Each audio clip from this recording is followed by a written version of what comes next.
जेबै गे मालिनिया गिरिजा पूजन हम जेबै गे मालिनिया।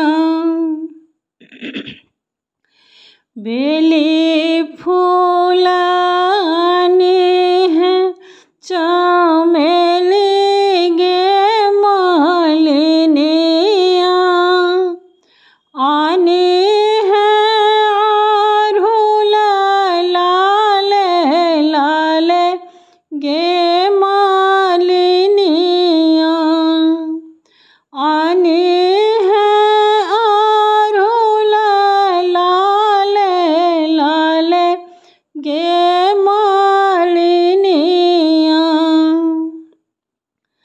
सब रंग सिंदूर मालिन हमारो आनी है, गिरिजा पूजन हम जेबै गे मालिनिया,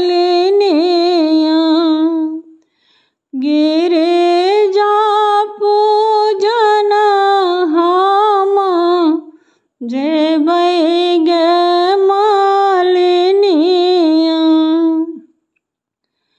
पीपा जे आनी है तू भूषना गे मालिनिया,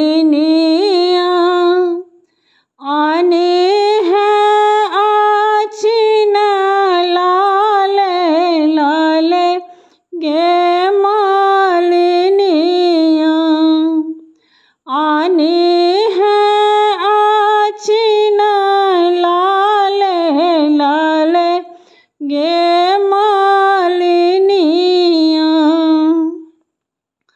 सब रंग फल मालिन हमारो आनी है, गिरिजा पूजन हम जेबै गे मालिनिया, गिरिजा पूजन हम जेबै गे मालिनिया। केरा जे आनी है नारियल फल मालिनिया, आनी है अनार लाल लाल गे मालिनिया, आनी है अनार लाल लाल गे मालिनिया। गौरी पूजिए पूजी बर फल मांगब, मांगी लेब जुगे आही बात गे मालिनिया,